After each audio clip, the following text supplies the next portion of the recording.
This is a guest essay written by Forrest Rain, an American-born Israeli branding expert and storyteller.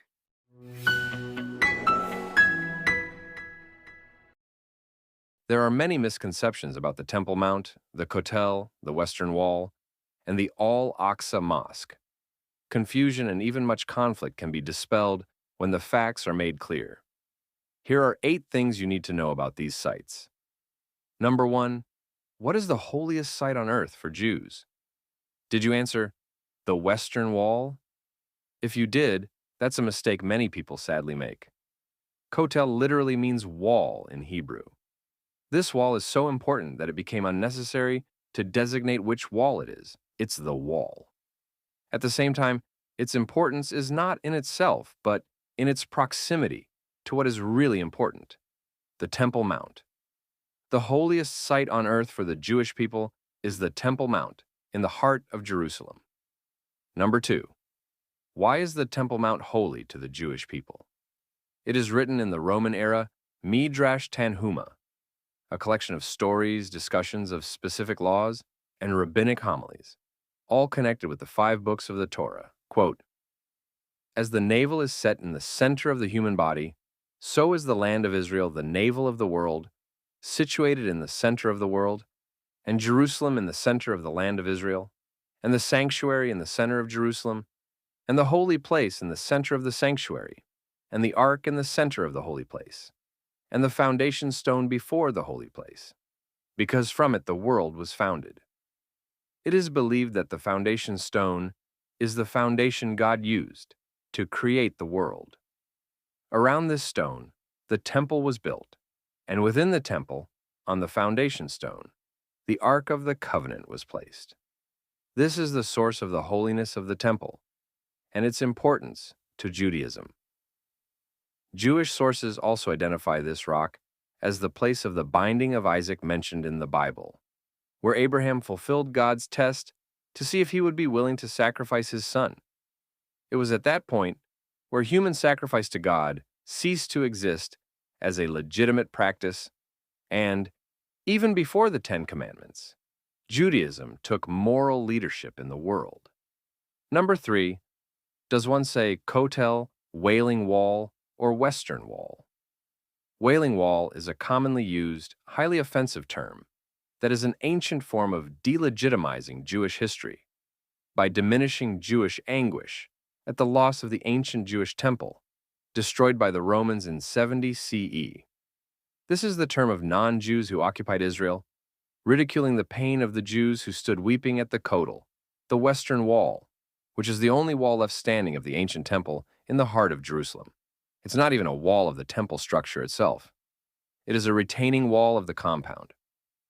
During the period of Christian Roman rule over Jerusalem, circa the years 324 to 638, Jews were completely barred from Jerusalem except to attend Tisha B'Av, the day of national mourning for the first and second temples. And on this day, the Jews would weep at the holy site. The term Wailing Wall was thus almost exclusively used by Christians, revived in the period of non-Jewish control between the establishment of British rule in 1920 and the Six-Day War in 1967. This derogatory term mocks the pain of the Jewish people, as in, "There go those Jews, weeping again." Kotel is the word used in Hebrew, which simply means wall. The choice of this term is indicative of the importance of the structure in the Jewish mind. This one remaining wall is so significant that it is not necessary to detail which wall is being mentioned. It is the wall. It is not the wall itself that is holy. It was the temple and what stood on the mount that was holy. 2,000 years, exile, and many terrible experiences along the way have not been enough to make the Jewish people forget the importance of the temple. The wall has grown in significance because it is all that remains of the temple, and because Jews were, and still are, denied the right to pray on the Temple Mount. The Kotel became precious because it was the closest Jews could get to the holiest site on earth for the Jewish people. Western Wall is a factual description of the wall. The Kotel is the western retaining wall of the temple, and it is perfectly reasonable to describe it as such. Number 4. Did you know there is an egalitarian prayer section of the Kotel? It is known as Ezrat Yisrael, and it was open to balance the needs of different Jews who want to pray differently, enabling all freedom to worship as they please without bothering those who are offended by different prayer choices. The egalitarian section is open all hours of the day and night, just like the better-known traditional section. Men and women are free to pray together. Women are free to sing as loudly as they wish and read from the Torah, should they choose to do so.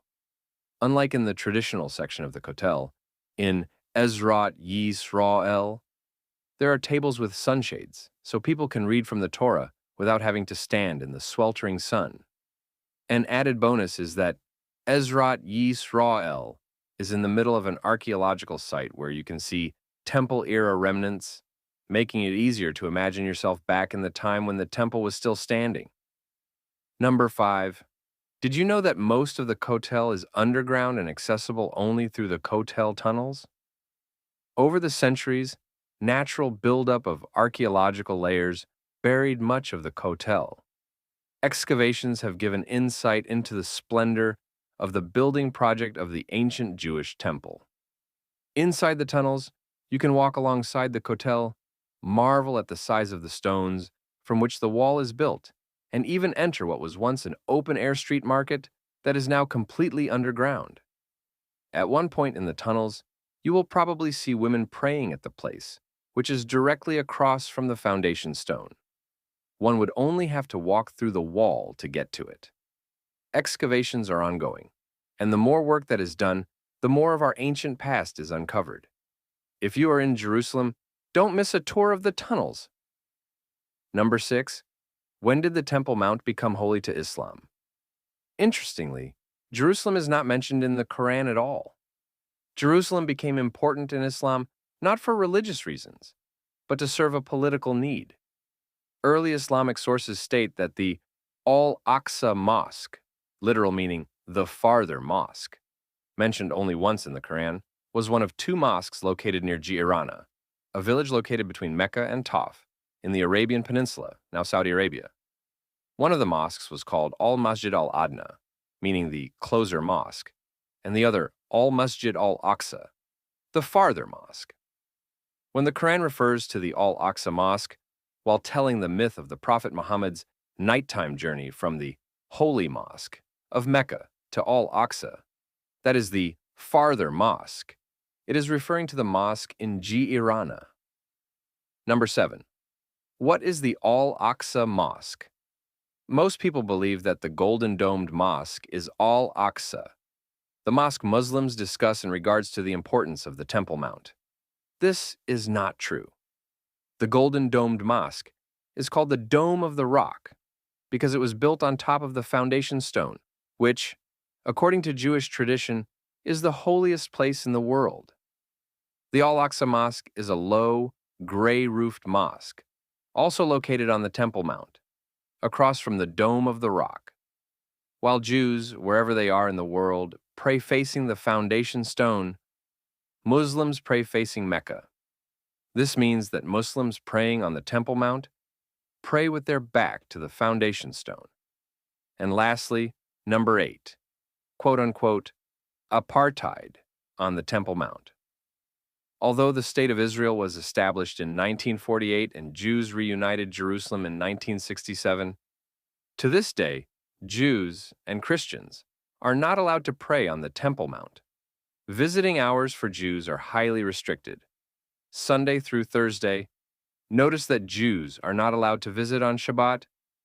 During the summer, April through September, 8:30 to 10:30 in the morning, and 1:30 to 2:30 in the afternoon. And during the winter, October through March, 7:30 to 10:30 in the morning, and 12:30 to 1:30 in the afternoon. Non-Muslims enter the Temple Mount only through the Moghrabi Gate, over the traditional Kotel women's section. On entry, non-Muslims are subject to search by Israeli police and are warned not to use any religious objects or take any actions that might be seen as praying. You cannot take out a Bible, close your eyes and pray in your heart, bow to the dome of the rock, or show any ritual signs of mourning. In contrast, the Temple Mount is open to Muslims at all hours of the day and night via gates only Muslims are allowed to use. At entry, they are not searched. The definition of apartheid is two separate sets of laws for the same people. The Temple Mount is the only place in Israel where Israelis are subject to different laws based on being Muslim or Jewish.